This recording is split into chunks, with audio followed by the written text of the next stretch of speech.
maksudnya bagaimana? Orang-orang musyrikin dahulu kan mengakui Allah sebagai pencipta. Walau saat makhlukul yaqulun Allah, itu tauhid kan, mengakui Allah sebagai pencipta, kan enggak? Jadi banyak sebagian orang memasukkan tauhid seperti tauhidnya Abu Jahal itu, cukup mengimani Allah sebagai pencipta, memberi rezeki, menikmatikan, itu mereka menganggap sudah bertauhid. Kalau hanya sekedar begitu, Abu Jahal juga orang musyrikin dahulu juga mengaku Allah sebagai pencipta.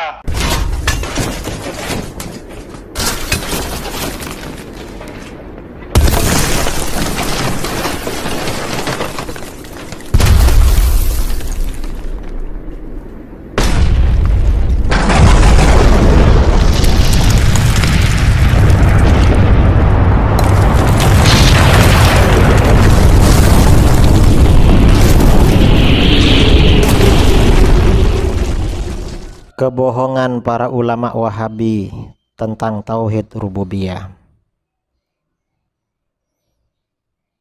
Pujian para ulama Wahabi kepada orang-orang musyrik.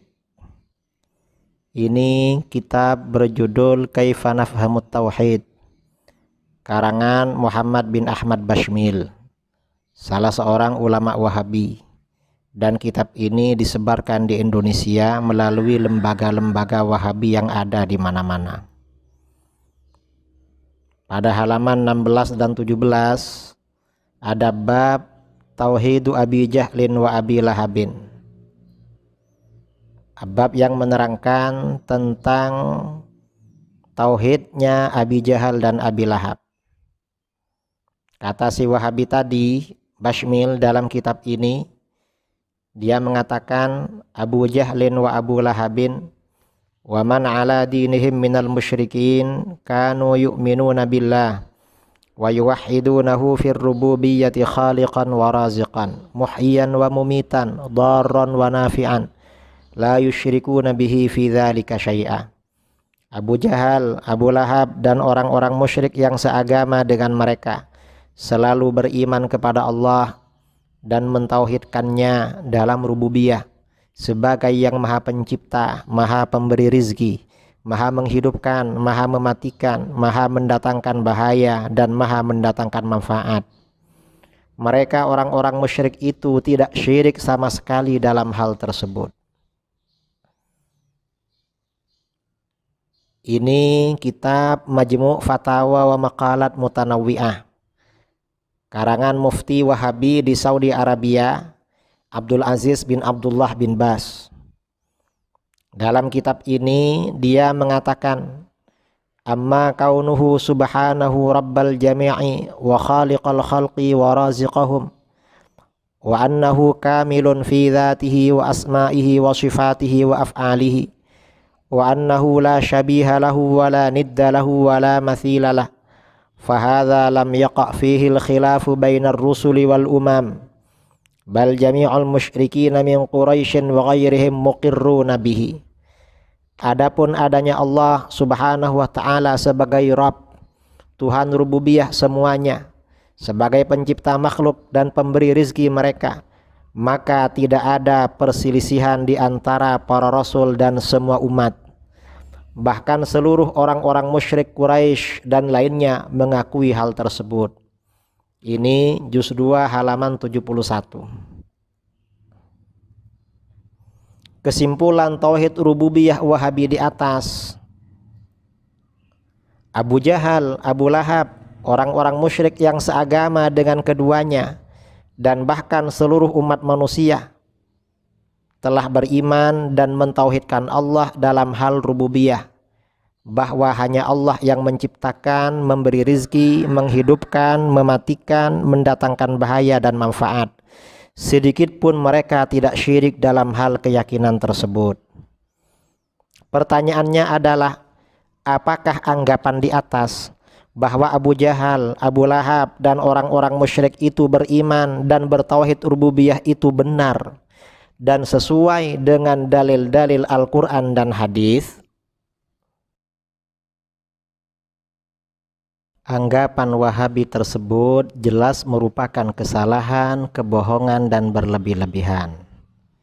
Justru dalil-dalil Al-Quran, hadis-hadis sahih, dan kisah-kisah dalam sirah nabawiyah menetapkan bahwa orang-orang musyrik tersebut telah syirik secara rububiyah berdasarkan dalil-dalil berikut ini. Yang pertama, Allah Subhanahu wa taala telah berfirman, wa annahu huwa rabbus syi'ra, dan bahwasanya dialah Tuhan yang memiliki bintang syi'ra. Al-Quran surah An-Najm ayat 49. Al-Imam Al-Mawardi ketika menafsirkan ayat ini berkata, wa innama dzakara annahu rabbus syi'ra wa in kana rabban li ghairihi li'anna al-'araba kanat ta'buduhu fa'u'limu anna syi'ra marbubun wa laysa bi rabbin wa qad kana man la ya'buduha minal 'arab yu'azzimuha wa ya'taqidu ta'thiraha fil 'alam. Ayat di atas menyebutkan bahwa Allah itu Tuhan bintang syi'ra, meskipun Tuhan juga bagi selainnya. Mengapa? Karena orang-orang Arab menyembahnya, menyembah bintang syi'ra. Karena itu mereka diberitahu bahwa bintang syi'ra itu benda yang diciptakan dan bukan Tuhan. Sementara orang-orang Arab yang tidak menyembahnya mengagungkan bintang syi'ra dan meyakininya berpengaruh terhadap perubahan dunia. Ini tafsir An-Nukat wal Uyun juz 5 halaman 405. Nah, ini artinya apa?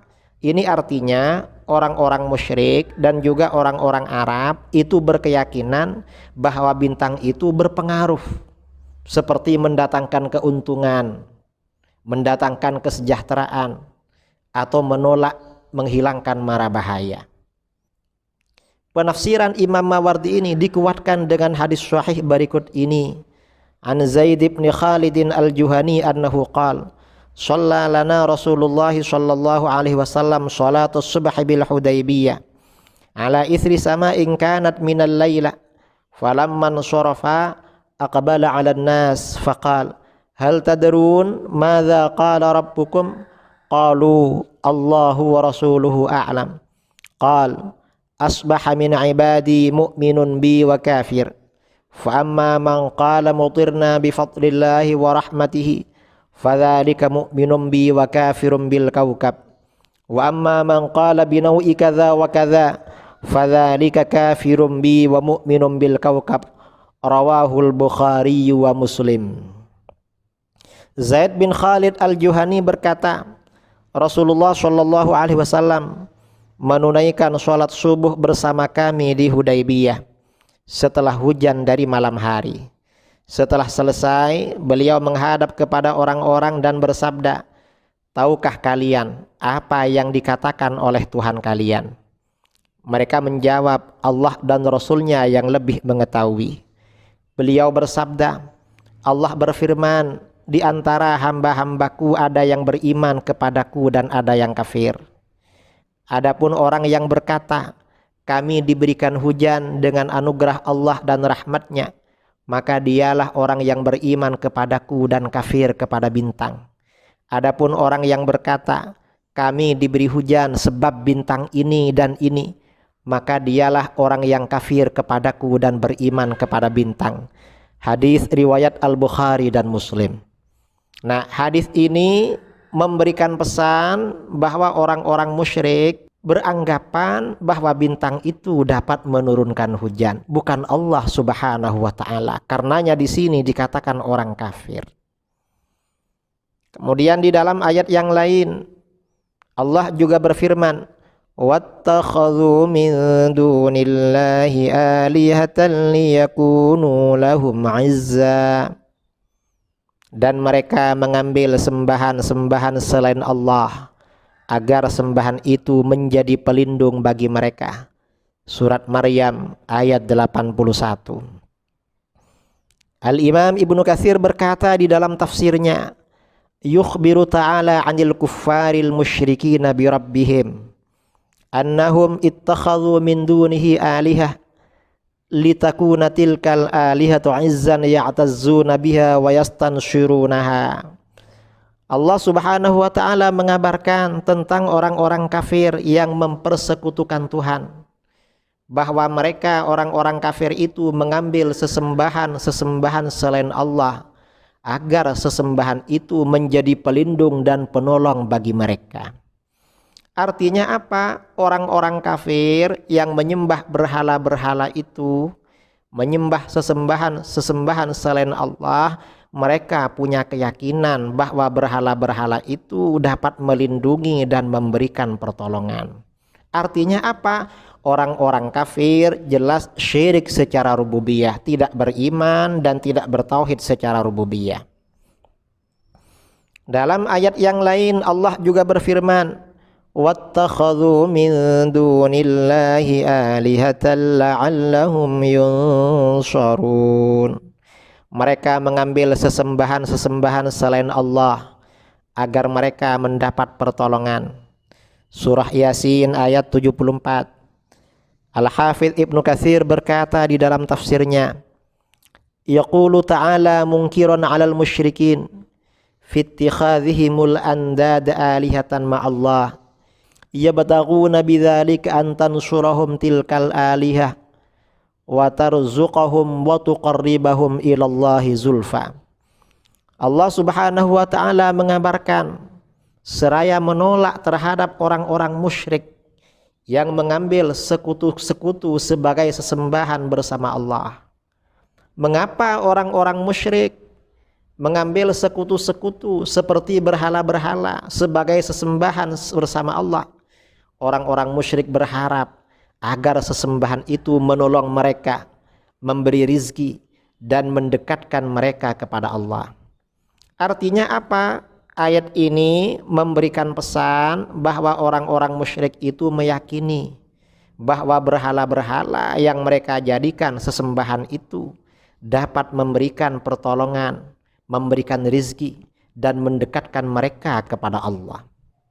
Dengan demikian, ayat ini berarti menolak terhadap konsep tauhid rububiyah Wahabi yang menganggap Abu Jahal, Abu Lahab, dan orang-orang musyrik itu beriman dan bertauhid secara rububiyah dengan sempurna kepada Allah. Dalam ayat yang lain, Allah juga berfirman, yad'u min dunillahi ma la yadurruhu wa ma la yanfa'uh. Ia menyeru selain Allah sesuatu yang tidak dapat memberi madarat dan tidak pula memberi manfaat. Surah Al-Hajj ayat 12. Al-Hafidz Ibnu Katsir berkata dalam tafsirnya, wa qauluhu yad'u min dunillahi ma la yadurruhu wa ma la yanfa'uh ay minal asnami wal andad yastaghitsu biha wa yastanshiruha wa yastarziquha wa hiya la tanfa'uhu wa la tadurruhu. Ia orang musyrik menyeru, berdoa, beribadah kepada selain Allah, yaitu berhala-berhala dan sekutu-sekutu, seraya meminta pertolongan, meminta bantuan, dan meminta rizki kepada berhala-berhala itu. Padahal berhala dan sekutu itu tidak memberi manfaat dan tidak pula memberi madarat. Ini artinya apa? Orang-orang musyrik berkeyakinan bahwa berhala-berhala, sesembahan mereka selain Allah itu dapat memberi pertolongan, memberi bantuan, dan memberi rizki. Ayat ini berarti menolak, berlawanan dengan konsep tauhid rububiyah yang disebarluaskan oleh orang-orang Wahabi.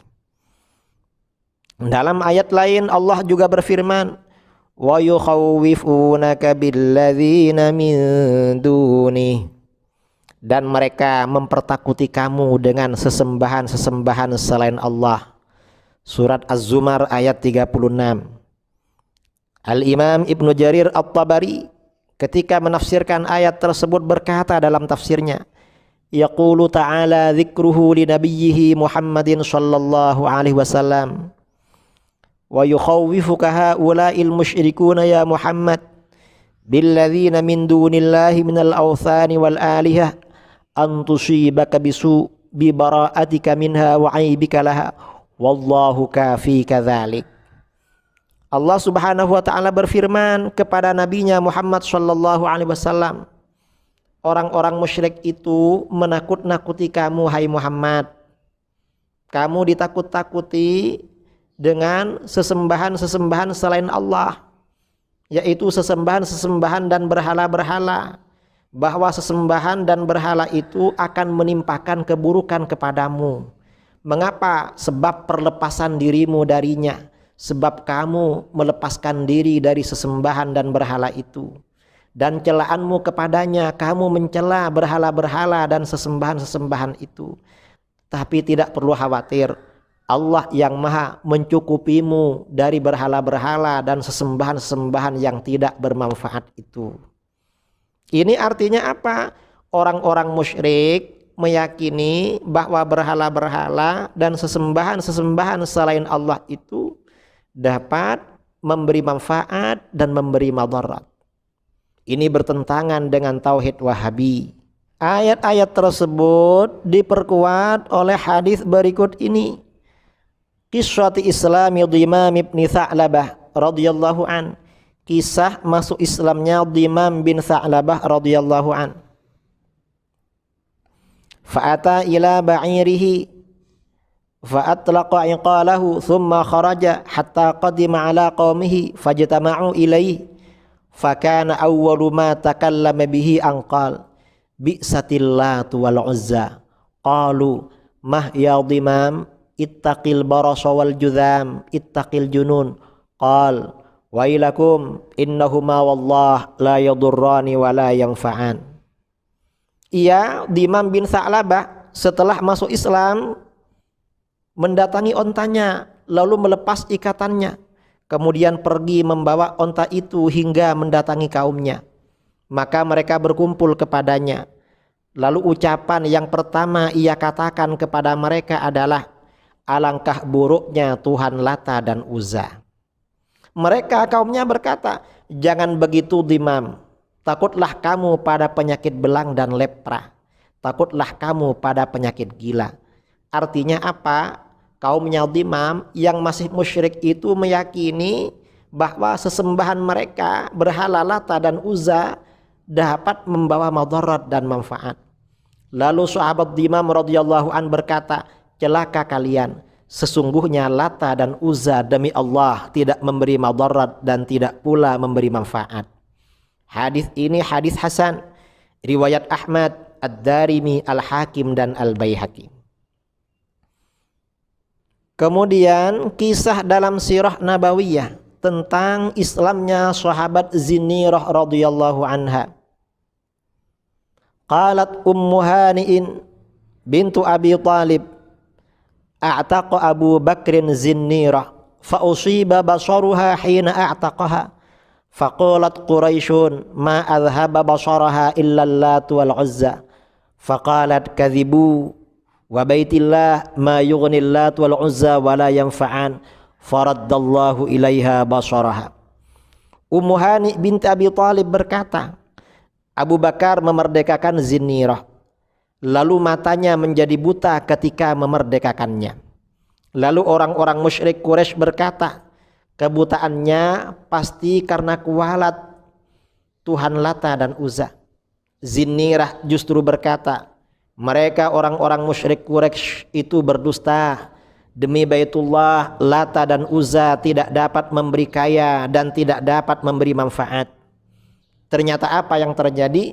Setelah itu Allah mengembalikan pandangannya dan kembali melihat lagi.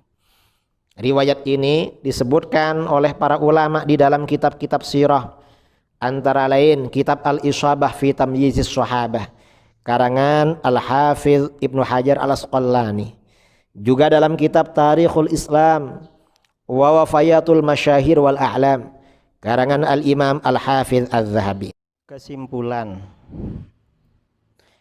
berdasarkan ayat-ayat dan hadis-hadis di atas dapat diambil kesimpulan bahwa orang-orang musyrik seperti Abu Jahal, Abu Lahab dan lain-lain telah melanggar tauhid rububiyah dengan meyakini bahwa sesembahan dan berhala tersebut dapat memberi manfaat, madarat, mendatangkan rizki dan memberi pertolongan.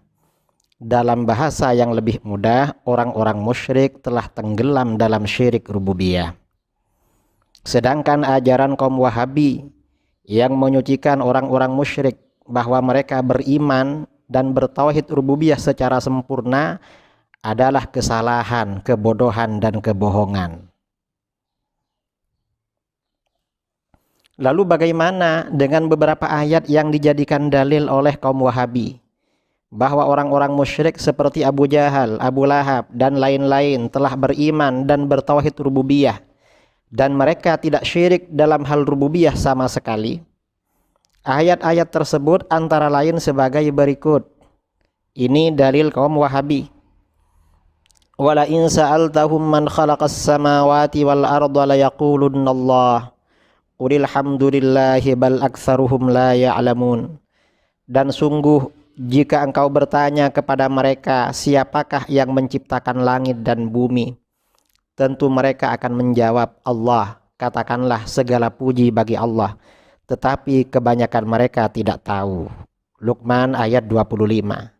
Dalam ayat di atas disebutkan bahwa orang-orang musyrik mengakui bahwa Allah lah yang menciptakan langit dan bumi. Dalil lain yang dijadikan sandaran oleh Wahabi, wa ma yu'minu aktsaruhum billahi illa wa hum musyrikun.